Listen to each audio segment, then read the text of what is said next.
বঙ্গোপসাগরে বরগুনার হাইরের চর এলাকায় ট্রলারডুবির ২২ ঘণ্টা পর নিখোঁজ ৫ জেলের মরদেহ উদ্ধার করা হয়েছে। বিষয়টি নিশ্চিত করেছেন মাঝি ও জেলেরা। এতে জেলে পরিবারগুলোতে বইছে শোকের মাতম। এরই মধ্যে পাথরঘাটায় দাফনের প্রক্রিয়া শুরু করেছেন স্বজনরা। বরগুনা পাথরঘাটা থেকে তাওহিদুল ইসলাম শুভর তথ্যচিত্রে জানাচ্ছেন নাদিরা সুলতানা। ৪ দিন আগে জীবিকার তাগিদে বরগুনার পাথরঘাটার বাদল মোল্লার মালিকানাধীন এফবি বরকট ট্রলারে করে মাছ শিকারে গিয়েছিলেন ১৩ জেলে। ঝড়ের কবলে পড়া ট্রলারটি থেকে ৮ জেলেকে জীবিত উদ্ধার করা হলেও নিখোঁজ ছিলেন ৫ জন।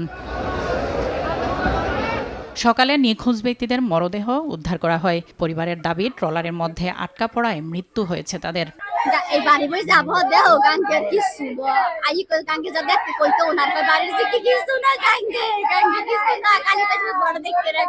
ট্রলারের ভিতরে লাশ পাওয়া গেছে, বাড়িতে স্বজনদের জানাই দিয়েছে কবর টবর খুঁজে ব্যবস্থা করার জন্য। ভিতরে আমি সহ ৬ জন মানুষ একদমই আটকা পড়ে গেছি, ইঞ্জিন রুমের মধ্যে পড়ে গেছি। ও ৫ জন ওরা বাইরেতে নাই, ওরা কোনো দুয়ার মার কিছু হয় না, ওরা ওই ডাইরেক্ট মেশিন রুমে চলে গেছে। ওর মধ্যে একজন লোকাল হিন্দু। সোমবার দুপুরে মাছ ধরা শেষে বিশ্রাম নিচ্ছিলেন জেলেরা। হঠাৎ ঝড়ের কবলে পড়ে ডুবে যায় ট্রলারটি। এ সময় ভেতরে থাকায় বের হতে পারেননি ৫ জন। যখন ঠেলা দিছি তখন আবার আরেকখানে বাজছি, তাই এত সিদ্ধি গেছে, এই কেন্নয় ব্যথা লাগছে, বহে বাড়ি লাগছে, কিন্তু তারপরও বাঁচার জন্য আর কি চেষ্টা করছি। তো পরে একটা বোট আউট হইতে ওই বোটটায় আমাকে ধারে আইছে, তাই তো অনেকক্ষণ সময় লাগছে, প্রায় ১ ঘন্টার।